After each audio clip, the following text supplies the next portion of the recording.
வீட்டில் உங்களுக்கும் இன்னும் வயது இருக்குது, வீட்டில் திருமணம் செய்ய சொல்லலையா அவங்கள? சொல்லியிருக்காங்க. எனக்கு வேணாம், என்னென்ன அந்த பிள்ளைகளை பார்க்கணும். நான் திருமணம் பண்ணினா அந்த பிள்ளைகளாம் நாவி ஆயிடுவாங்க, பார்க்க மாட்டாங்க யாரும். பிள்ளைகளை பார்க்கணும், அவங்களுக்காக தான் நான் இருக்கேன். அவங்களுக்கு தேவைண்டா நான் தான் வாங்கி கொடுக்கணும், வேறு யாரும் வாங்கி கொடுக்க மாட்டாங்க. இப்போ நைட்டில் வந்து நீங்கள் அங்கே தான் போய் தங்கி இருக்கிற நீங்கள், ஏன்னாண்டா இங்கே கல்லணுகள் பிரச்சனை அப்படின்றதால பகல்லெல்லாம் இங்கே சமைச்சு சாப்பிட்டுட்டு பிறகு சாப்பாடு எடுத்துட்டு அங்கே போகிறேன். நீங்கள் சாப்பாடு எடுத்துட்டு அங்கே போகிறேன். நீங்கள் அங்கே போய் 56 வயது உங்களோட கணவரும் இறந்துட்டாரு, கடலில் போய் இறந்ததாங்க சொன்னேன்.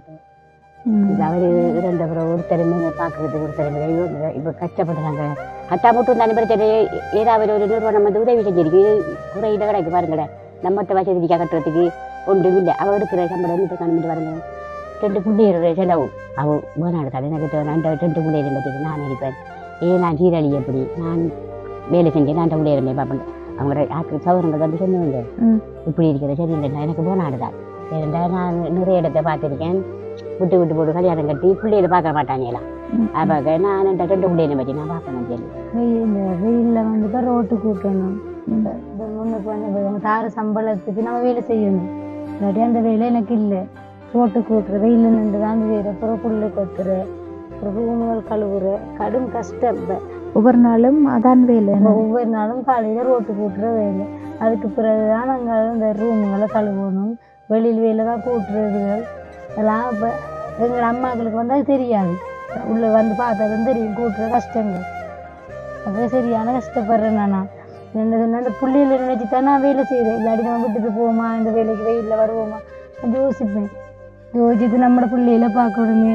எங்களுக்கு அப்படி கிடைச்சாமே நன்றி. என்னென்னா அவ்வளோ கஷ்டம் பிள்ளைகளை வச்சுட்டு இந்த குடியில் இருக்கிறது பெரிய கஷ்டம். அது பாம்பு வரும், பள்ளி வரும், அதெல்லாம் பயம். பிள்ளைகளை வச்சுட்டு போகக்குள்ள நான் வந்து பிள்ளைக்கு கிடைச்சா அது ஒரு பயம். பயந்து வாழணும் வாழ்க்கையில். உண்மையிலேயே பிள்ளைக்கு பால் மாவுகள் சாமான் இல்லை, இப்போ சாப்பாடு சாமான் இது. இப்போ நான் எடுக்கிற சாமானே வீட்டுக்கு செலவான வீட்டுக்கு எந்த நேரமும் வேணும். இப்போ இந்த காசு தந்ததுலேயே எனக்கு உண்மைக்குள்ள இன்றைக்கு அம்மாவுக்கு சமைக்க சாப்பாடு இல்லை. அந்த காசுக்கு நன்றி.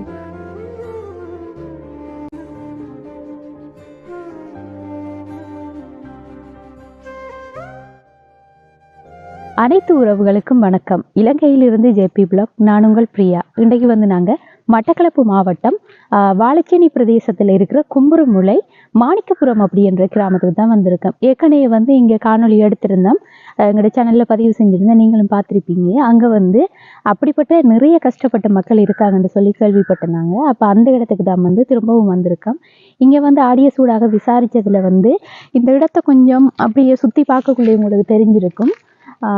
நிறைய குடிசை வீடுகள் தான் ஃபுல்லாக இருக்குது. அப்போ இந்த இடத்த விசாரித்ததில் வந்து இந்த அரசாங்கம் வந்து காணி இல்லாதவங்களுக்கு அரசாங்க காணி கொடுத்துருக்காங்க. அதில் வந்து சின்ன சின்ன குடிசைகள் வச்சுட்டு நிறைய மக்கள் வந்து இருக்காங்க. அப்போ இங்கே இருக்கிற நிறைய பேரோட வந்து நாங்கள் பேசியிருந்தோம். பேசினதில் வந்து 2-3 குடும்பங்கள் வந்து மிகவும் கஷ்டப்பட்ட ஒரு நிலையில் இருக்காங்க. அப்போ அப்படியான அதாவது வந்து பெண் தலைமைத்துவம் தாங்குகிற குடும்பங்களை தான் நாங்கள் குறிப்பாக தேர்வு செஞ்சுருக்கோம். கணவன் இல்லாத நிலையில் வந்து தான் உழைச்சி தன்னுடைய பிள்ளைகளை பார்க்குற அப்படியான ஒரு குடும்பத்துக்கு தான் வந்து நாங்கள் இப்போ வந்திருக்கோம். இப்போ அதை பார்க்குறதுக்கு முன்னாடி எங்களோட சேனலை வந்து ஃபர்ஸ்ட் டைம் பார்க்கிங்கன்னு சொன்னால் மறக்காமல் சப்ஸ்கிரைப் பண்ணிவிட்டு பெல் ஐக்கனை கிளிக் பண்ணுங்கள். அப்போ தான் நாங்கள் போடக்கூடிய வீடியோஸ் எல்லாம் உங்களால் பார்க்கக்கூடியதாக இருக்கும். இந்த இடத்த வந்து முக்கியமாக பார்க்கக்குள்ள வந்து இந்த இடத்துல வந்து ரோட்டே இல்லை, ஃபுல்லாக வந்து மணலில் தான் வந்து ஆக்கள் நடந்து போகிற ஒரு பாதையாக இருந்ததாம். இப்போ வந்து ஒரு 4ஆம் மாதம் தான் வந்து இந்த ரோட் போட்டு கொடுத்ததாம் வந்து இங்கே இருக்கிற அம்மா சொல்லியிருந்தாங்க. அதுலேயும் வந்து இந்த ரோட் வந்து இடையில நிற்குது, ஃபுல்லாக வந்து ரோட் போகலை மெயின் வரைக்கும். மெயினுக்கு போகிறேன்னு சொன்னால் இவங்க சுற்றி வேறு கிராமத்தின் ஊடாகத்தான் வந்து மெயினுக்கு போகணும். ஏன்னு சொன்னால் இடையில வந்து தாமரை குளம் அப்படின்ற ஒரு குளம் இருக்கிறதால வந்து அந்த ரோட் வந்து பிளாக்கான ஒரு நிலையிலே இருக்குது. அதுலேயும் வந்து இந்த மக்கள் வந்து பொதுவாக இந்த இடத்தையும் வந்து நான் உங்களுக்கு சுற்றி காட்டிக்கொள்கிறேன். அதை பார்த்தீங்கன்னா உங்களுக்கு உண்மையில் இந்த மக்கள் வந்து எப்படியான கஷ்டத்தின் மத்தியில் இந்த இடத்துல வாழ்கிறாங்கன்னு சொல்லி உங்களுக்கு வந்து தெரிய வரும். இப்போ வாங்க அந்த இடத்தையும் கொஞ்சம் பார்த்துட்டு அதுக்கு பிறகு வந்து இந்த அக்கா அவங்களோடையும் வந்து நம்ம பேசிக்கொள்ளலாம்.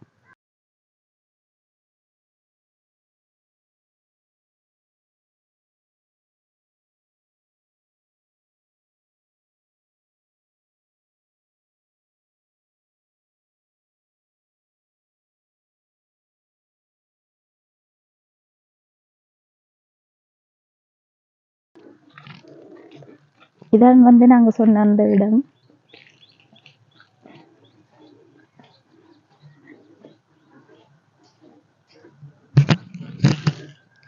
வணக்கம்க்கா. வணக்கம். எப்படி இருக்கீங்க? பரவாயில்ல, சும்மா இருக்கேன். நாங்க இப்ப வந்திருக்க மட்டும் சொன்னதுக்கு பிறகுதான் வந்த நீங்க என்ன? ஓ, வேலையிலிருந்து வந்தேனா? ஆமா. இதான இப்ப நீங்க இருக்கிற வீடு? இங்கே தான் இருக்கேன். இப்ப இது வந்து இது வீடு கட்டித்தரேன்னு சொல்லி கட்டித்தரல, இன்னும் அருவாசுரம் நிற்கிது. 2 வருஷமா போய் இப்படியே தான் இருக்குது வீடு. இன்னும் வீடு முடியல. வந்து ஒரு நிறுவனத்தால தந்தவங்க ஃபுல்லா கம்ப்ளீட் பண்ணல. வரல. இப்ப 2 வருஷமா அப்படியே ஓ, இருக்கு. இப்படி கட்டித்தரங்காட்டி தான் கொஞ்சம் கொஞ்சம் மட்டும் தான் கட்டி தந்தவங்க. அதுக்கப்புறம் கட்டித்தரல, வரையும் இல்லை அவங்க. இங்கால நீங்க தொடர்பு பண்ணி பேசுனீங்க? பேசினாங்க. அவங்களுக்கு அந்த காசு இது கிடைக்கல, இல்லாட்டி கட்டித்தரேன்னு சொன்னவங்க. அப்ப இப்ப இருக்கிற இடம் இதா நீங்க? ஓ, இங்கே தான் இருக்கோம். சரி, இந்த இடத்த பார்த்துட்டு முதல்ல உங்களோட இந்த வீட்டையும் பார்த்துட்டு இதையும் அந்த வீடியோல காட்டுறேன் நாங்க. அதுக்கு அப்புறம் இருந்து நம்ம பேசிக்கொள்ளும். சரி. என்ன புரிஞ்சுதான் போன? ஆமா பாரு.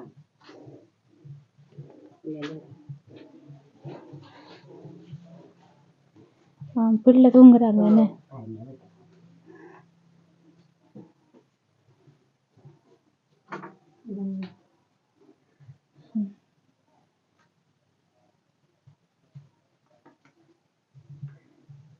ஒரு ரூம் தான் என்ன? சமைக்கிற இதெல்லாம் சமைக்கிற இதுல சேஃப்டி இல்ல. இந்த ஜன்னல்லாம் இங்க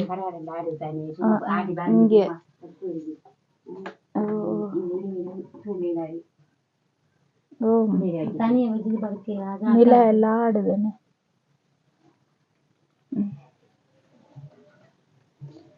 இதான் சமையல், சமைக்கிற இடம். வணக்கம் அக்கா. வணக்கம். உங்களோட பேர் என்ன? சுகீர்தா. எத்தனை வயது? 26. 26 வயதுண்டா? எந்த வயது தான். சரி, உங்களுக்கு வந்து குடும்பத்துல எத்தனை பேர் இருக்கீங்க இப்ப இந்த வீட்டுல? வீட்டுல நானும் அம்மா 2 பிள்ளைகளும். அப்பா இல்லை, அப்பா செத்துட்டாரு. இவரும் இல்லை. உங்களோட கணவர் இறந்துட்டாரு. இப்ப நீங்க திருமணம் செஞ்சு எத்தனை வருஷம்? திருமணம் செஞ்சு 6 வருஷம் ஆகுது. 6 வருஷம். இப்ப 20 வயதுல திருமணம் செஞ்சு நீங்க. இப்ப கணவர் வந்து இறந்துட்டாருன்னு சொல்றீங்க, என்ன காரணம்?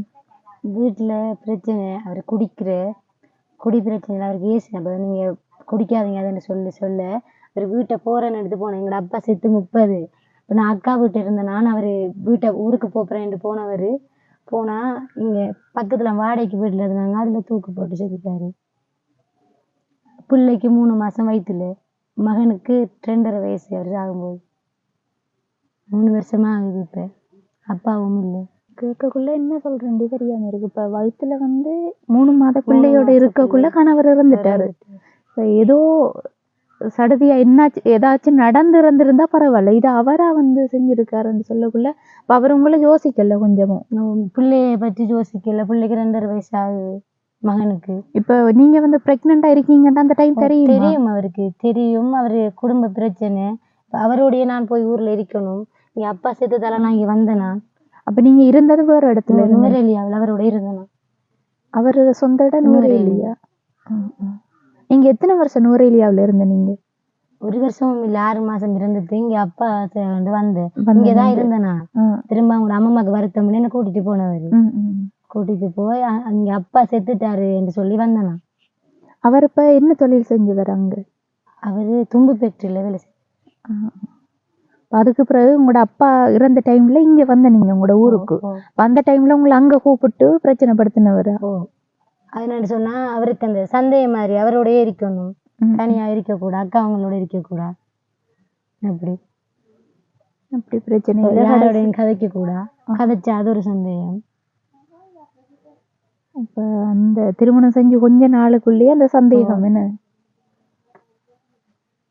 அவரோடய போய் இருக்கணும். அப்படி இருந்த எனக்கு இங்க அப்பா அவங்களோட இருக்கிறதா எனக்கு. உங்களுக்கும் உங்களோட அம்மா அப்பா அவங்களோட இருக்கிறதா உங்களுக்கு இருந்து வளர்ந்த இடத்துல இருக்கிறதா உங்களுக்கு பிடிக்கும்? அவர் வந்து அங்க வந்து இருக்க சொன்னவர். அவர் அடிக்கடி வந்து சண்டை பிடிச்சிட்டு அவங்க ஊருக்கு போயிடுவாரு. போனா அப்பா தான் என்ன பாக்குறது, பிள்ளைகளை பாக்குறது. பிறகு திரும்ப வருவாரு சண்டை பிடிச்சு. அதே மாதிரிதான் திரும்ப சண்டை பிடிச்சு போயிட்டாருன்னு திரும்ப சண்டை பிடிச்சிட்டு இப்படி அடிக்கடி போறவர். அப்ப நீங்க அதால போயிட்டாருன்னு இருந்தேன். அக்கா வீட்டு நான் சொன்னா சண்டை பிடிச்சா அவரை போய் கூப்பிடையில அவர் போயிடுவாரு என்று திரிக்க காலையில் அவரை காணல சாப்பிட கூப்பிடுவோம்னு போனால் தூக்கு போட்டுத்தாருன்னு பக்கத்தில் இருந்து தம்பி கூட்டிட்டு வாப்பான்னு சொல்ல கூட்ட போய் தூக்கு போட்டுத்தாருன்னு சொன்னேன். அப்படின்னு சொல்லி எனக்கு தெரியாமல் தானே அவர் தூக்கு போட்டேன். ஆனால் ஆக்கெல்லாம் எனக்கு கேவலமாக கதைச்சி என்கிட்ட சொல்லல. அவர் ஊரை விட்டு போகிறவர் போய்த்தாரன்னு நினச்சி தானே நான் இருந்தேனா. அவர் செஞ்ச தப்பால அதால உங்களுக்கும் அதால பிரச்சனைகள் உங்களுக்கு மட்டும் இல்லை பிள்ளைகளுக்கும். சரி அக்கா, அது நடந்து முடிஞ்சது. இனி ஒன்றும் யோசிக்காதீங்க. நீங்க இப்போ உங்களை பிள்ளைகள் எல்லாம் யோசிக்காம தானே அவர் இந்த முடிவு எடுத்திருக்காரு. நீங்க ஒன்றும் யோசிக்காதீங்க. கவலை இருக்குன்னு தான் பிள்ளைகளை வளர்க்குறதுன்னு.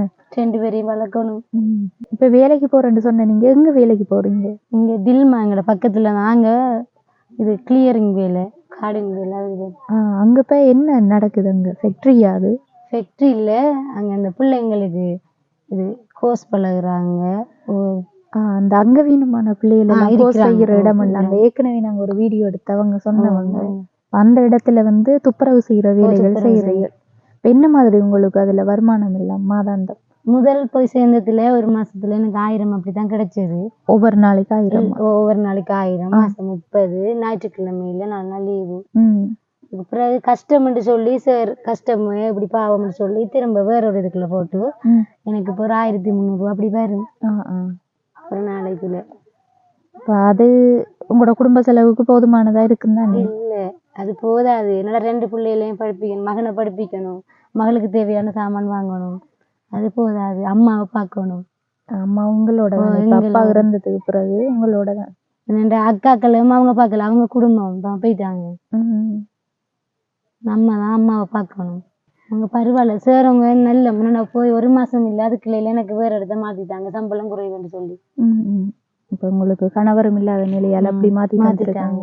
இப்ப சாப்பாடு எல்லாம் அங்க சாப்பாடு இங்கதான் வந்து சாப்பிட்டு போறேன். இப்ப காலையில எத்தனை மணிக்கு போய் எத்தனை மணிக்கு வர? நீங்க காலையில 7:30க்கு போய் பின்னர் 5 மணிக்கு வருவேன். இப்ப நீங்க எத்தனை மணிக்கு போய் எத்தனை மணிக்கு அக்கா வர? வேலை முடிஞ்சு 7:30க்கு போய் 5 மணிக்கெல்லாம் வரணும். வந்துதான் பிள்ளைகளை பார்க்கணும். அது மாதிரி அம்மா தான் வச்சுக்கொள்ளணும். வருத்தம் என்றாலும் ஓடி வரணும். போய் அவங்ககிட்ட லீவு கேட்டோன்னா தாரது பெரிய மனசு. இப்ப மகளுக்கு காய்ச்சல்னோட உடனே லீவை தந்துருவாங்க. அது ஒன்றும் பிரச்சனை இல்லை. இப்ப வந்து உங்களோட சகோதரங்கள் எத்தனை பேர்? நீங்க? எனக்கு 2 அக்காவும் ஒரு அண்ணாவும். அண்ணா என்ன மாதிரி உதவி எதுவும் செய்வாரா? அண்ணா செய்வார். அவர் அழைப்பார். அவர் கல்யாணம் முடிச்சு போயிட்டாரு. அவர் எங்களை பார்க்க வழி இல்லை. அவங்களோட குடும்பத்தை பாக்குறாங்க. உண்மையிலே நாங்க தான் உழைச்சி நாங்களே பார்க்கணும். அப்படி இருக்கோம். அவங்க எந்த நேரம் பாருங்கன்னு சொல்ல இயலாது. அவங்களுக்கும் குடும்பம், நம்மளும் கேட்க இயலாது.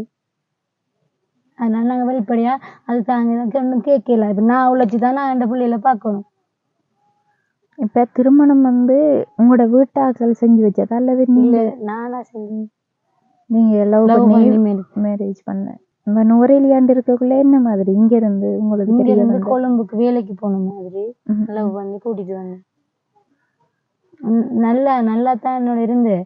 அப்புறம் இங்க இருக்கக்குள்ளேயே ஒரு பிரச்சனையா வந்து இங்க ஆட்கள் எல்லாம் அவரோட இதாகி அவர்கிட்ட இல்லாததை சொன்னோன்னே அவர் அதை சந்தேகமா நினைச்சிருவாரு.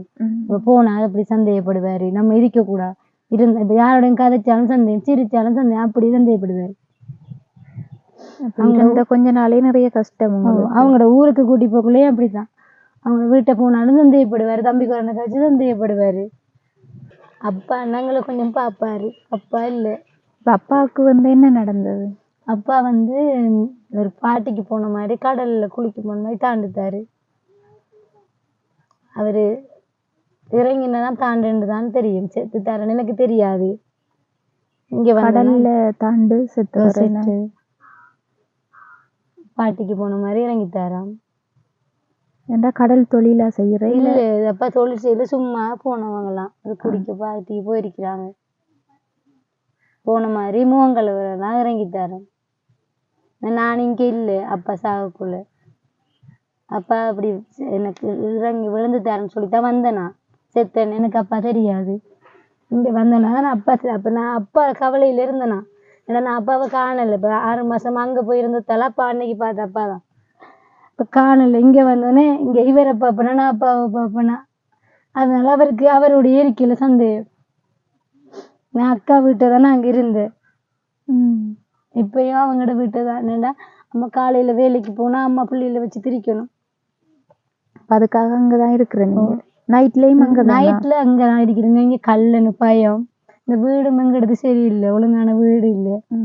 வீடு கட்டப்பட்டிருந்தாலும் ஆனா முடிக்காத ஒரு நிலையெல்லாம் இருக்கு. 2 வருஷமா அப்படியே இருக்கு. 2 வருஷம் அவங்ககிட்ட போய் கேட்டோன்னு அவன் கட்டித்தாரும் காசு வரலன்றாங்க. இன்னமும் இந்த வீடு முடியுது இல்லை, ஒரு டொய்லெட் இல்லை. இப்ப தண்ணியும் வந்து அந்த அடி அடிபைப்பு பைப்பு. அக்கா வீட்டை தான் அவசரமா என்ன வேண்டாலும் அக்கா வீட்டை தான் போகணும். ஒரு யார்கிட்டையும் இங்க இல்லை, உதவி இல்லை. எல்லாருக்கும் அதே மாதிரி. இப்ப பிள்ளை மூத்த பிள்ளைக்கு எத்தனை வயது? மகனுக்கு 5 வயசு ஆகுது. மகளுக்கு 2 வயசு. மகனுக்கு நேற்று தான் 5 வயசு. அவரையும் பார்க்கணும். அவரை இனி 6 வருஷம் 1ஆம் ஆண்டு அவரை படிப்பிக்கணும். இப்ப நர்சரிக்கு போறாரு. இப்ப நேசரிக்கு போறாரு. இப்ப பிள்ளைக்கு பால்மா செலவுகள் எல்லாம் இருக்குந்தானே? பிள்ளைக்கு பால்மா செலவு, உடுப்பு வாங்கணும். இனி அவக்கு ஏத்த சாமான எல்லாம் செலவு. இப்ப நான் எடுக்கிற சம்பளம் வந்து சாப்பாட்டுக்கு போகணுமா, இவக்கு செலவுக்கு போகணும், பால்மா வாங்கணும். இப்ப உங்களுக்கு எடுக்கிற சம்பளத்தை அப்படியே தருவாங்களா அல்லது கழிவு பணம் எதுவும் பிடிச்சிட்டு தரல? கழிவு பணம் பிடிக்க மாட்டாங்க. 15 நாளைக்கு ஒருக்கா சம்பளம் தருவாங்க. 15 நாளைக்கு ஒருக்கா. 15 நாளைக்கு ஒருக்கா எவ்வளவு எடுப்பீங்க? 15 நாளைக்கு ஒருக்கா இந்த லீவுகளை அப்படி தெரிஞ்சா ஒரு 14,000 அப்படி வரும். பாபாக்கு வருத்தமணி லீவு எடுத்தது இப்படி போனேன்டா இப்படி வரும். சரி, உங்களுக்கு வேற எதுவும் உதவி கிடைச்சிருக்கா? இந்த வீடை தவிர வேற எதுவும் உதவிகள் கிடைச்சிருக்கா? வேற எதுவும் முதல் தந்தவங்க அப்ப எனக்கு பிள்ளைய வச்சுட்டு இங்க சின்ன அவக்கு பிறந்து 2 மாசத்துல ஒன்றுக்கும் உதவி இல்லை. இப்ப பிள்ளைக்கு சாமான் வாங்கி தந்தவங்க. பிள்ளைக்கு என்ன வயிற்றுல இருக்கக்குள்ளையும் வாங்கி தந்தவங்க. ஏன்னா எங்கிட்ட உதவி இல்லை, ஒருத்தரும் எனக்கு செய்யல. எங்களோட அக்கா அவங்ககிட்ட கேட்கல புள்ள வயிறு. உடனே அவன் இந்த வேள்வி செஞ்சதாலான்னு எனக்கு உடுப்புல இருந்து எல்லா உதவி அவங்க தான் வாங்கி தந்தவங்க. இப்ப கற்பமா இருக்கக்குள்ள கணவனும் இறந்த நிலையில இருந்ததால வந்து வேள்விசர் நிறுவனத்தால அவங்களுக்கு பிள்ளை பிறப்புக்குரிய சாமான் எல்லாம் வாங்கி தந்தாங்க. அடுத்தது வேற எதுவும் வாழ்வாதார உதவி எதுவும் கிடைச்சிருக்கா? வாழ்வாதாரம் உதவி என்று ஒன்றும் கிடைக்கல. உங்களுக்கு உதவி என்று சொன்னா இந்த வீடு தந்தது மட்டும், அதுவும் வந்து குறையில தான் இருக்குது. அவங்க வந்து இந்த கட்டித்தாரம் ஏற்கனவே இந்த 1 வருஷத்துக்குள்ளதான் இந்த அத்தி வரம்பெல்லாம் போட்டு கட்டினாங்க. பிறகு திரும்ப வந்து கட்டி முடிச்சு கட்டித்தாரன்னு சொன்னவங்க. அவங்கள்ட்ட போய் கேட்டோன்னே காசு இல்லையா. அப்ப அவங்க எங்களோட சூழ்நிலையுமா அவங்களுக்கு தெரியும். எங்களாலையும் கட்ட முடியாது. வேலைக்கு போறது நான் பிள்ளைகளை பார்க்கணும், அதுக்குத்தான் சரியாகுது கிடைக்கிற சம்பளம். இதெல்லாம் முடிக்கிறேன்டா ரொம்ப நிறைய காசு தேவைப்படும் இப்பத்தைய விலைகளோட பார்க்கக்குள்ள. இது இப்ப கட்டையுமே இல்லை. இப்ப நாங்க இருக்கிற குடியிலையும் எங்களுக்கு இருக்கையுமே இல்லை. பகலையில இருப்போம், நைட்ல இருக்கல. அதுவும் பயம். இதுல வந்து இங்க அம்மாவும் சொல்லியிருந்தாங்க கல்லணுகள் நடமாட்டமான்னு சொல்லி. அப்ப நைட்ல வந்து அக்காட வீட்டுக்கு தான் போறோம். நீங்க அப்ப இங்க கல்லணுகள்ல வந்திருக்காங்கல்ல? வந்திருக்காங்க. பக்கத்துல எல்லாம் ஒரு அக்கா வீட்டை வந்து ஒரு 8 மணியை போலயே கதவு திறந்து எடுத்துட்டு போயிருக்கிறாங்க காசு எல்லாம். அதுவும் பயம். இப்ப நாங்க ஆம்பளை இல்லை, ஒருத்தரும் இல்லை எங்களுக்கு. தனியா இருக்கும் போது இப்ப அவங்ககிட்ட இருக்கா இல்லையான்னு கல்லனுக்கு தெரியாது. வீட்டுக்கு வந்து போந்தாலும் அதுவும் ஒரு அவமானம். நாளைக்கு அவன் வந்து தானண்டு நிறைய இந்த கணவரோட இருக்கக்குள்ள நிறைய பிரச்சனையை சந்திச்சதால கல்லணுகள் வந்தாலும் அவமானம் வந்து வாக்கிங்க என்ன சொல்லல தானே. இப்ப நானும் என் அம்மாவும் சொல்லுவாங்க அந்த அவங்களோட வீட்டை வந்து போறோம். அது ஒரு பெரிய இது. நான் அவ்வளவு கஷ்டப்பட்டிருக்கேன். என்ன அவமானம். செத்ததுல இருந்து இந்த ஆட்கள் சொல்லையே நமக்கு இப்படி இருக்க கூடாது நிலைமையும் வரும். இப்ப கணவர் செத்து 2 வருஷம் ஆயிட்டு தானே. வீட்டுல உங்களுக்கும் இன்னும் வயது இருக்கு. வீட்டுல திருமணம் செய்ய சொல்ல இல்லையா? அவங்கள சொல்லியிருக்காங்க. எனக்கு வேணாம், என்னென்ன பிள்ளைகளை பார்க்கணும். நான் திருமணம் பண்ணினா அந்த பிள்ளைகள அனாதை ஆயிடுவாங்க, பார்க்க மாட்டாங்க யாரும். பிள்ளைகளை பார்க்கணும், அவங்களுக்காக தான் நான் இருக்கேன். அவங்களுக்கு தேவைண்டா நான் தான் வாங்கி கொடுக்கணும், வேற யாரும் வாங்கி கொடுக்க மாட்டாங்க. இப்ப நைட்ல வந்து நீங்க அங்கதான் போய் தங்கி இருக்கிற நீங்க. ஏன்னாண்டா இங்க கல்லணுகள் பிரச்சனை அப்படின்றதால பகல்ல எல்லாம் இங்க சமைச்சு சாப்பிட்டுட்டு பிறகு சாப்பாடு எடுத்துட்டு அங்க போறேன். சாப்பாடு எடுத்துட்டு அங்க போறேன். நீங்க அங்க போய் திரும்ப காலையில இங்க வந்துட்டு பிறகு வேலைக்கு போறது. சொல்லுங்க. காலையில இங்க எழும்பிட்டு ஓடி வரணும், அதுவும் அவசரம். அக்கா வீட்டை வந்து இங்க வரையே லேட் ஆயிடும். வந்து திரும்ப வேலைக்கு எடுத்து வேலைக்கு போகணும். இப்ப அக்கா வீட்டை தங்குறப்ப அக்காட வீட்டுல பிரச்சனைகள் இல்லையா நீங்க இருக்கிறதால? அக்கா வீட்டை பிரச்சனை நாங்க வீட்டை தான் இருந்தேன். அக்கா வீட்டை இப்ப நம்ம போனா அத்தான் இருக்காரு, அது ஒரு பிரச்சனையா. அவர் தான் சொன்னாரு, நான் எனக்கு தனியே இருக்க வேணா, எங்களோட வந்துடுங்க, என் அம்மா மாதிரி நானும் பார்த்துக்கொள்ள வந்துடுங்க, அதனால அங்க போய் இருக்கிறோம். இப்ப அத்தானோட அங்க போயிருந்தாலும் அதுவும் பிரச்சனை. இப்ப நாங்க பயம் தானே தனி. அப்படி இருந்தாலும் இங்கேயும் இருக்கல. அது இப்ப கல்லணுகள் பிரச்சனைன்னு சொல்றீங்க. இங்க தனியே இருக்கல, சொல்லல கல்லணு வருவான்னு. அவங்களுக்கு இப்போ வீடு இருக்கிறதுக்கு அவங்களுக்கு தெரியாதானே இவங்ககிட்ட இருக்கா இல்லையான்னு. சரி ஓகேக்கா, உங்களோட அம்மா இருக்காங்க தானே, அவங்களோடையும் பேசுவோம் நம்ம. வணக்கம் அம்மா, உங்களோட பேர் என்ன? வள்ளியம்மா. வள்ளியம்மா. எத்தனை வயது வள்ளியம்மாவுக்கு? 56. 56 வயது. உங்களோட கணவர் இறந்துட்டாரு என்ன?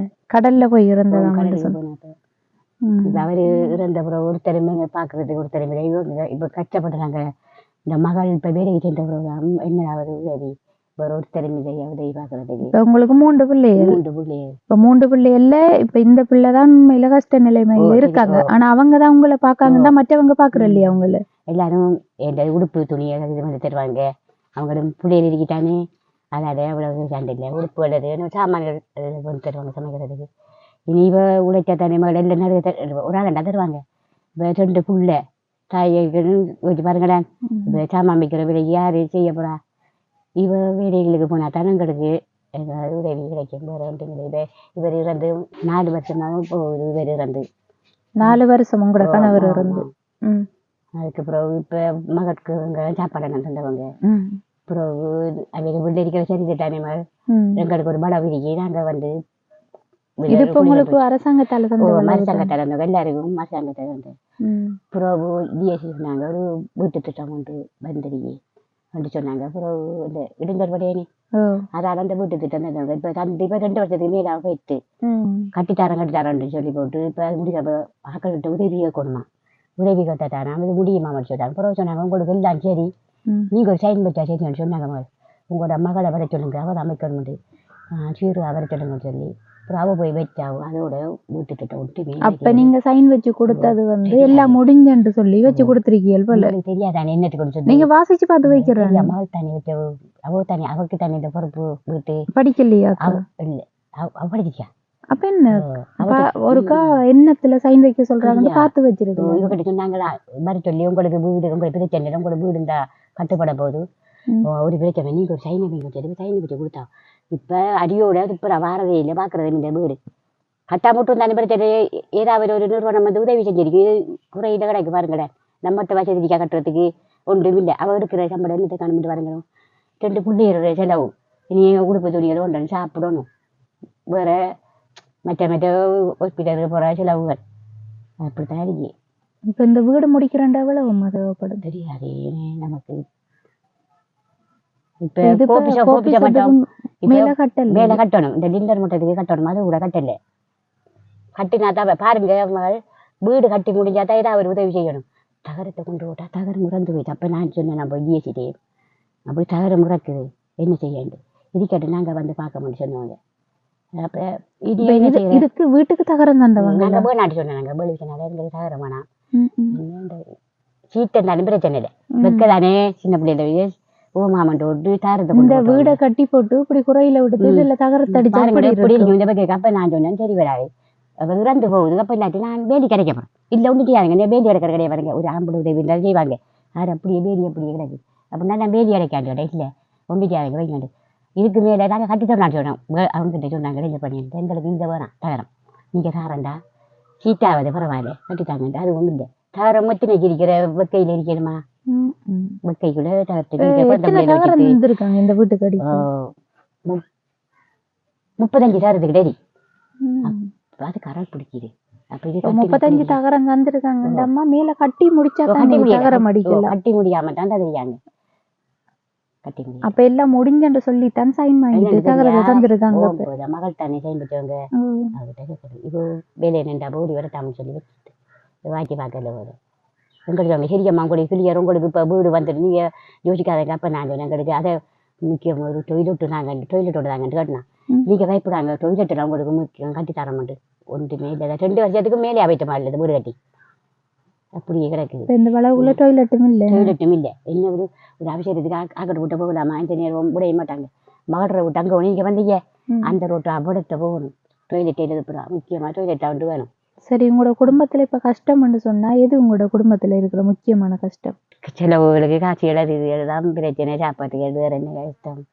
அவ தான் துடிக்கிற வரும் தின்னு நம்மளால எங்களை புள்ளிய கண்டையும் பார்த்து திரிக்கணும். விலையை போயிட்டு வருவாங்க மக்கள் வந்து கவனிக்கிறவங்க அந்த அவங்களுக்கும் புள்ள 2 பிள்ளைகள் நேச்சரிக்கு போய் வர வரி வருஷம் பெரிய முதலாம் ஆண்டு. இனி அவங்களுக்கு செலவு தானே. இப்ப நீங்க அக்கா வந்து அவங்கள விரும்பித்தான் திருமணம் செஞ்சிருக்காங்க. அதுக்கு பிறகு வந்து இடையில எப்படி பிரச்சனை வந்தா அவரும் இறந்துட்டாரு. அதுக்கு பிறகு வந்து நீங்க அக்கா திருமணம் செய்ய சொன்னீங்கல்ல. ஒருத்தர் இல்ல இல்ல அவ போனாடுத்தாள் எனக்கு நான் 2 பிள்ளைகளை பற்றி நான் இருப்பேன். நான் சீரழி எப்படி நான் வேலை செஞ்சேன் நான் பிள்ளைய இருந்தேன் பார்ப்பேன். அவங்களோட ஆக்கு சௌரங்கள் வந்து சொன்னவங்க இப்படி இருக்கிற சரியில்லைண்ணா எனக்கு போனாடுதாள். ஏன்னா நான் நிறைய இடத்த பார்த்துருக்கேன். விட்டு விட்டு போட்டு கல்யாணம் கட்டி பிள்ளைகளை பார்க்க மாட்டானேலாம். பார்க்க நான் 2 பிள்ளைகளை பற்றி நான் பார்ப்பேன் சொல்லி நிறைய இடத்துல நடக்குது தானே. கண்டிப்பாக பிள்ளைகளை கவனிக்கிறா போனாடுத்தாவு. அவங்க சின்ன வயசு தான் போனாடுத்தாவு. நான் வேலைக்கு போனேன் எனக்கு தெரியும். எங்கே நான் கஷ்டப்பட்டு நான் 2 பிள்ளைகளை பார்ப்பேன் எடுத்து என்ன செய்கிற போய் செய்து சாப்பிடட்டும் பாரு. நம்ம இருக்க மட்டும் பார்ப்போம். நம்மளாலே உங்களுக்கு உதவி என்றா இந்த வீடு திருத்தி இந்த வீட்டை திருத்தி தந்தா நிறைய வீட்டை கொஞ்சம் திருத்தி தந்தா உங்களுக்கு எல்லாத்தையும் பரவாயில்ல. இந்த வீட்டை கொஞ்சம் முடிச்சு தந்தா போதும். வீட்டை முடிச்சு தந்தா நாங்கள் டொய்லெட்டு கூட கட்டாங்க. அதுவும் பசங்க வீட்டாவது முடிச்சு தந்தாங்கன்றாலும் பிரச்சனை இல்லை. 2 வருஷத்துக்கு மேலே இந்த வீடு கட்டி இந்த பாருங்க 1 மாதம் 2 மாதத்தால் ஒரு வீடு கட்டி கொடுத்தவங்க. 2 மாதமும் இல்லை முடிச்சாமல் நிறைய இருந்தாங்க பக்கத்தில் ஒரு இதாக கட்டி கொடுத்தா அதை என்ன நிறுவனமாக அதை கட்டி கொடுத்துட்டாங்க. ஃபுல்லாக முடிச்சு ஒட்டி வேலை வடிவாக கட்டி கொடுத்துருக்காங்க. 2 ரூம் கிச்சன் டொய்லெட்டுகள் எல்லாம் கட்டி கொடுத்துருக்காங்க. நாங்கள் அதை டைம் எதிர்பார்த்தாங்க டொய்லெட்டாவது கட்டி தருவாங்க. அதுவும் இல்லை. இந்த பார்த்தீங்க எங்களோட வீட்டை நாங்கள் விஞ்ஞான இரவையில் படுத்துனாங்க. புறவு சொன்னாங்க கல்லன் ஊரு கூட கல்லன் நான் மட்டும் சொல்ல பொம்பளை பிள்ளைங்க படுக்கிற செல்ல தானே நாங்கள் பொழுது கூட போயிடுவோம். மாடுற விட்டு போய் இங்கே கரண்ட் இருக்கு இந்த வீட்டு நாங்கள் கரண்ட் எடுக்கன்னு சொல்லி எங்களை இதை கொஞ்சம் இதுகளை செஞ்சு எடுத்தானாங்க. பயிருக்கு செஞ்சாங்க. கரண்ட் காசு இல்லை. கரண்ட் எடுக்க காசு இல்லை. அதான் அப்படியே விட்டுட்டோம். இப்போ கரண்ட் இல்லை இல்லை இல்லை கரண்ட் இல்லை. லாம்புகள் வைக்கிற இல்லாட்டி அந்த சோலார் அது எடுத்தாங்க. கரண்ட் எடுக்கன்னு ஒட்டு ஒன்றுமே 40 50 வருமானம் சொல்கிறாங்க கரண்ட் எடுக்கிறதுக்கு. அந்த இல்லாட்டாலே விட்டு தெரியும். சரி மற்ற விஷயத்த அக்காவுடைய கதை சொல்லுங்க. சரி அக்கா அங்கே நீங்கள் வேலை செய்ய போகிற இடத்துல வந்து நீங்கள் என்னென்ன வேலை செய்கிற நீங்கள் அதிகமாக இந்த வெயிலில் வந்து இப்போ ரோட்டு கூட்டணும். இப்போ முன்னுக்கு வந்து தார சம்பளத்துக்கு நம்ம வேலை செய்யணும். இல்லாட்டி அந்த வேலை எனக்கு இல்லை. ரோட்டு கூட்டுற வெயிலில் நின்று தான் செய்கிற அப்புறம் புல்லு கொத்துற அப்புறம் ரூமுகள் கழுவுற கடும் கஷ்டம். இப்போ பிள்ளைகளையும் நான் பார்க்கணும். அது அவங்க தர சம்பளத்துக்கு எந்த வேலை தான் நான் செய்கிறேன். நான் சும்மா சம்பளம் எடுக்கலை. எந்த வேலையை கஷ்டத்தில் நான் எடுக்கேன். இப்போ ரோட்டில் நிற்கிறேன்டா அவ்வளோ வெயிலுண்டு தெரியும். ஆனால் அதில் நின்றுட்டு நான் புல்லு செய்யணும் தட்டணும் கூட்டணும். காலையிலே 7:30 போய் அதெல்லாம் கூட்டணும். ஒவ்வொரு நாளும் அதான் வேலை. ஒவ்வொரு நாளும் காலையில் ரோட்டு கூட்டுற வேலை. அதுக்கு பிறகுதான் நாங்கள் இந்த ரூமுகளை கழுவணும். வெளியில் வேலை தான் கூட்டுறதுகள் அதெல்லாம். இப்போ எங்கள் அம்மாக்களுக்கு வந்து அது தெரியாது. உள்ளே வந்து பார்த்தா தான் தெரியும் கூட்டுற கஷ்டங்கள். அது சரியான கஷ்டப்படுறேன் நான். என்ன சொன்னால் அந்த பிள்ளைகளை நினைச்சு தான் நான் வேலை செய்கிறேன். இல்லாட்டி நம்ம விட்டுட்டு போவோமா இந்த வேலைக்கு வெயிலில் வருவோமா யோசிப்பேன். யோசிச்சுட்டு நம்மளோட பிள்ளைகளை பார்க்கணுமே. ஒவ்வொரு நாளும் இப்போ நான் வெயிலே நின்று வேலை செய்யணும். வெயில் இல்லை எனக்கு பிரச்சனை. ஆனால் அந்த சூட்டுக்கு கூட்டணும் இது செய்யணும். சரி அக்கா இப்போ உங்களுக்கு வந்து உதவின்னு சொன்னால் இந்த வீட்டுக்குரிய உதவி தான். நீங்கள் இப்போ உங்களோட அம்மா கேட்டாங்க இந்த வீடு முடிக்கிறதுக்குரிய ஒரு உதவி கிடைச்சா நல்லமென்று சொல்லி. இப்போ வீடு முடிக்கிறேன்டா அண்ணளவா எவ்வளவு இப்போ ஃபுல்லாக முடிக்காட்டியும் கடைசி ஒரு 2 ரூம் அப்படி கிளியர் பண்ணி எடுக்கிறேன்னு சொன்னாலும் எவ்வளவு முடியும் அக்கா? கிட்டத்தட்ட 2 ரூமை முடிக்கணுன்றாலே இப்போ அண்ணளவா சொல்லுங்க இவ்வளவுதான் முடியுமெண்டு ஒரு அண்ணளவா பார்க்க போனால் எவ்வளவு முடியும்? ரூமுகள் கட்டி முடிக்கிறேன்றாலே 2 லட்சம் அளவு அந்த ரூமுகள் செய்கிறேன்டா. இது சீமெந்து இதுகள் விற்கிற விலைக்கு அதை என்னால் செய்ய இயலாது. எடுக்கிற சம்பளம் வந்து பிள்ளைகளை நான் பார்க்கணும். இன்றைக்கு இப்போ நான் வேலைக்கு போகாட்டி என்னை வேலையை விட்டு நிறுத்தாடிடுவாங்க. நான் அதை பார்த்து தான் நான் செய்யணும். எனக்கு இப்போ உதவிக்கு ஒத்தரும் இல்லை. உதவி இதுல உண்மையான விளக்கம் என்னன்னு சொன்னா இந்த வீடு உங்களுக்கு தந்திருக்காட்டி வேற நிறுவனம் வரக்குள்ள உங்களுக்கு வீடு தந்து ஃபுல்லா முடிவெட்டு இருக்கும். இது இப்ப இவங்க தந்தத்தால இடையில இருக்கிறதால உங்களுக்கு வீடு இருக்குன்ற ஒரு பேருக்கு தான் இது இருக்கு. செஞ்சு தராங்க. ஒரு தரம் செய்ய வர மாட்டாங்க. ஏனென்றா ஒரு நிறுவனம் தந்த வேலையை வந்து அந்த நிறுவனம் தான் கம்ப்ளீட் பண்ணணும். இப்ப அவங்க இடையில விட்டதால வேற நிறுவனம் வந்து வீடு கொடுக்குறேன்னு சொன்னாலும் இதுல கை வைக்க மாட்டாங்க கடைசி வரைக்கும். வந்தவங்க ஏற்கனவே ஒரு ஆட்கள் வீடை கட்டித்தரேன்னு சொல்லி இல்லை உங்களுக்கு இந்த வீடு கட்டியாச்சம்மா கட்டித்தரையில அவங்க தான் பொறுப்படுது அவங்க தான் செஞ்சு தரணும்ன்றாங்க. நான் அவங்க கிட்ட கேட்டு அவங்க கட்டித்தராங்களும் இல்லை காசு வரணும்ன்றாங்க. அவங்கள நம்பிட்டு வீடும் இதாயிருக்கு. இப்போ வேற நிறுவனம் எங்களுக்கு உண்மையாக கட்டி தந்துருக்கு. அதான் என்ன இப்போ இந்த வீடு முடிக்கிறேன்னு சொன்னா அண்ணளவா எனக்கு தெரிஞ்ச ஒரு 6 லட்சம் ரூபா 5-6 லட்சத்துக்கு தேவைப்படும் நினைக்கிறேன் நோமலா செய்யறதுக்கு கிட்டத்தட்ட உள்ளுக்குள்ள பூசி எடுக்கிறதுக்காவது அப்படித்தான் முடியும்னு நினைக்கிறேன். ஏன்டா நிலைய ஜன்னல் ஒன்றுமே வைக்கல இப்ப எல்லாம் சரியான விலை. எனக்கும் இதை எந்த வகையில பூர்த்தி ஆகும்னு சொல்லி உங்களோட தேவை எனக்கு தெரியலக்கா. ஆனா அப்படி எதுவும் உதவிகள் உங்களுக்கு ஒரு 2 ரூமை கிளியர் பண்ணி எடுக்கிறதுக்குரிய ஒரு உதவி கிடைச்சாலும் நாங்க அதை செய்வோம். எங்களுக்கு அப்படி கிடைச்சாமே நன்றி. என்னண்டா அவ்வளோ கஷ்டம் பிள்ளைகளை வச்சுட்டு இந்த குடியில் இருக்கிறது பெரிய கஷ்டம். அது பாம்பு வரும் பள்ளி வரும் அதெல்லாம் பயம். பிள்ளைகளை வச்சுட்டு போகக்குள்ள பிள்ளைக்கு கிடைச்சா அது ஒரு பயம். பயந்து வாழணும் வாழ்க்கையில். எந்த நேரமும் அக்காடை வீட்டை போய் நம்ம இருக்கிறதும் அது சரியில்லை. எங்கட வீடாண்டா பிள்ளைகளை வச்சுட்டு இருக்கலாம். அவசரத்துக்கு டொய்லெட்டுகள் அக்காட்ட போகணும். டொய்லெட் வசதியெல்லாம் இங்கே இல்லை. சரியக்கா. இப்போ உங்களோட கையில எவ்வளவு காசு இருக்கு உங்களோட கையில? கையில ஒன்றும் இல்லை. எடுக்கிற சம்பளம் பிள்ளைகளுக்கு செலவு வீட்டு செலவு ஆகுது. இப்ப 15ஆம் தேதி சம்பளம் எடுத்துனீங்க என்ன? 15 வரல இன்னும் என்ன? 10ஆம் தேதி சம்பளம். 10ஆம் தேதி எடுத்தனீங்களா? 5ஆம் தேதி சம்பளம் எடுக்கிறேன். 5ம் 20. 5ம் 20 எடுக்கிற நீங்க 5ஆம் தேதி எடுத்து காசெல்லாம் செலவழிஞ்சிட்டா? 15 எடுத்து பிள்ளைக்கு செலவு. கடையில கடன் வாங்கித்தான் நான் சாப்பாடு செய்யறேன். எனக்கு மாசம் எனக்கு 15 நாளைக்கு ஒரு காசு இந்த கையில இருந்தா தான் நான் சாமான் பக்கத்துல கடையில கடன் வாங்கி அவங்களுக்கு 7,000 ரூபாய் காசு அப்படிதான் கொடுக்குறேன். கொடுத்து பிள்ளைக்கு தம்பிர பிறந்த நாள் நேற்று அவருக்கு உடுப்பு வாங்கணும். அப்ப நான் தானே எல்லாம் செய்யணும். ஒருத்தர் இங்க 2 பிள்ளைக்கு உடுப்பு எடுத்து எல்லாமே எடுத்து 15,000 சரி என்ற காசு. எனக்கு அது வாரதே இப்போ டக்குன்னு போயிடும். அப்படி ஒரு கஷ்டம் நிலைமை. எடுக்கிற காசு இல்லை சாப்பிட்றதா இல்லை கடை காசு கட்டுறதா சரியான இது கஷ்டம். சொல்லுவாங்க எடுக்கிற சம்பளம் இவக்கு காணும் 30 செய்கிறாண்டு. ஆனால் எந்த நிலைமை எனக்கு தான் தெரியும். எடுக்கிறதுல அது 15 நாளைக்கு ஒருக்கா நான் இப்போ லீவ் எடுத்தேன். எனக்கு 13 அப்படிலாம் வரும். இந்த சம்பளத்தை வச்சு தான் பிள்ளைகளையும் நான் நடத்துவேன். எனக்கிட்ட காசு இருந்தால் உடனே சாமான் வாங்கலாம். இப்போ வேலைக்கு போகிற சம்பளத்தை நம்பி தான் நான் கடன் வாங்கி சாமான் வாங்குறேன். இந்த வேலை தொடர்ச்சி உங்களுக்கு வருமா? அப்படி சொல்லல. அப்ப நான் 2 நாள் லீவு இருந்தேன்னா இல்ல அதை கேட்கல. நான் இந்த நிறுவனத்தால உங்களுக்கு இனி வருங்காலத்துல ஃபுல்லா வேலை கிடைக்குமா அல்லது இடையில வேலைகள் இல்லாம வேலை நின்றாலும் நிற்கும். இப்ப நான் செய்யல ஒழுங்கு வேலை செய்யலைன்னா இன்னொரு ஆள் எடுக்கிறனால அவங்க எடுப்பாங்க. தொடர்ந்து போனா தான் எனக்கு வேலை. அப்படி என்ன இப்ப நிறுவனம் ஃபுல்லா மூடுபட அப்படியே இல்லை. அப்படி நடக்காது. நான் தொடர்ந்து போனா எனக்கு வேலை கிடைக்கும். சரியாக்கா. இப்ப உங்களோட நிலைமையை பார்க்கக்குள்ள உங்களுக்கு இந்த வீட்டுக்குரிய உதவிதான் முக்கியமா தேவைப்படுது. மற்றது அன்றாடம் சாப்பாட்டுக்குரிய செலவெல்லாம் நீங்க வேலைக்கு போறதுல கவர் பண்ணி கொள்றீங்க. இப்ப பிள்ளைக்குரிய பால்மா இல்லாம இருக்கா? பால்மா இல்லை ஆளுக்கு. சாப்பாடு சோறை கொடுத்துதான் நான் பால்மா இல்லை. நான் சம்பளம் எடுத்து தான் வாங்குறேன். சம்பளம் எடுத்த காசு காணும். அப்ப நான் பால்மா அந்த தலை வாங்கலன்னு. சரியாக்கா. இதுல எவ்வளவு பணம் இருக்குன்னு சொல்லி பாருங்க. 5,000 ரூபாய் இருக்கு. இதுக்கு நீங்க பிள்ளைக்கு பால்மாவும் வேற எதுவும் சாப்பாட்டுக்குரிய சாமான் வேணுமெண்டா பிள்ளைக்குரியதை மட்டும் வாங்கிக்கொள்ளுங்கக்கா. இது நீங்க கேட்ட உதவி எந்த வகையில பூர்த்தி ஆகும்னு எனக்கு தெரியல. முதல்ல இந்த காசு தந்தது யாருன்னு சொல்லி நான் சொல்லணும். இது எண்ட காசு இல்லை, எங்கட காசு இல்லை. இது நம்மட வெளிநாட்டுல இருக்கிற உறவுகள் தான் இப்படி கஷ்டப்பட்ட மக்களை சந்திக்கக்குள்ள அவங்ககிட்ட கொடுங்கண்டு கிட்ட கொஞ்சம் காசு அனுப்பியிருந்தவங்க. அந்த வகையில லண்டன்ல இருந்து ஞானப்பிரகாசம் விசுவாசம் ஐயா அவர்களின் 12வது நினைவு தினத்தை எங்கிட்ட 25,000 ரூபாய் பணம் அனுப்பியிருந்தவங்க.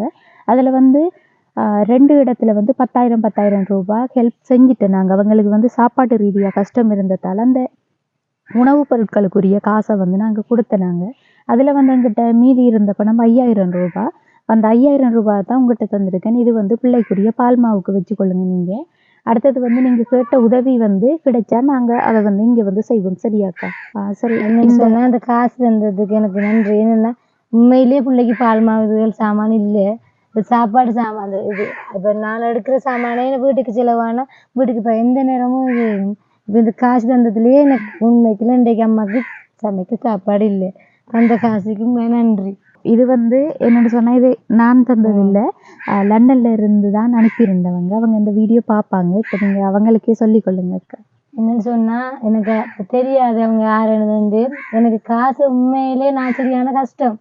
பிள்ளைக்கு பால்மா மட்டுமில்லை, எனக்கு வீட்டுக்கு தேவையானதுக்கு இந்த காசு தந்ததுக்கு உண்மையாக ரொம்ப நன்றி. சாப்பாட்டுக்கு இது இல்லாட்டியும் இன்றைக்கு தந்ததுக்கு உண்மையிலேயே இது நன்றி. இது காசு வந்து எனக்கு பெரிய காசு. இந்த கடவுள் தான் எனக்கு அனுப்பின மாதிரி இன்றைக்கு என் கஷ்டத்தை நம்பி எனக்கு இன்றைக்கு தந்ததுன்றது அவங்களுக்கு உண்மையாக நன்றி. எனக்கு ஆரண்டு தெரியாது, இருந்தாலும் உங்களுக்கு நன்றி சொல்லுது. சரி, அந்த ஐயாவின் ஆத்மா சாந்தியடைய நாங்களும் கடவுளை பிரார்த்தித்துக் கொள்கின்றோம். அந்த வகையில் வந்து இப்படியான உறவுகளுக்கு உதவி செய்வதற்கு மீண்டும் அவங்க பல உதவிகளை செய்யணும் என்று சொல்லி நாங்களும் கேட்டுக்கொள்கின்றோம். அடுத்தது வந்து இந்த அக்காவுக்கு வந்து உதவி என்று பார்க்கக்குள்ள அந்த வீட்டையும் வந்து நான் காட்டிக்கொள்கிறேன், பார்த்துக்கொள்ளுங்க. அது வந்து ஃபுல்லாக முடியாத ஒரு நிலையில தான் இருக்குது. இவங்களுக்கு வந்து உதவி செய்ய நினைக்கிற நீங்கள் கீழே தெரிகிற நம்பரை தொடர்பு கொண்டு எங்கள் மூலம் வந்து இவங்களுக்கு இந்த வீடை வந்து கம்ப்ளீட் பண்ணி கொடுக்கறதுக்குரிய உதவி கிட்டத்தட்ட எனக்கு தெரிஞ்சு 2 ரூமை கம்ப்ளீட் பண்ணுறேன்னு சொன்னாலும் 2 லட்சம் ரூபாய் அப்படி தேவைப்படுமென்னு நீங்கள் சொல்லியிருக்கீங்க. எனக்கும் பூரண விளக்கம் தெரியல அது. அப்போ அப்படியான ஒரு பணத்தொகை, ஒரு பெரிய பணத்தொகை தான் இவங்களுக்கு தேவைப்படும். இப்போ அப்படி செய்ய நினைக்கிற நீங்கள் எங்கள் மூலம் கீழே தெரிகிற நம்பரை தொடர்பு கொண்டு அந்த உதவியை செஞ்சு கொள்ளலாம். இந்த காணொலியை வந்து நாங்களும் முடிச்சு கொள்கின்றோம். பை.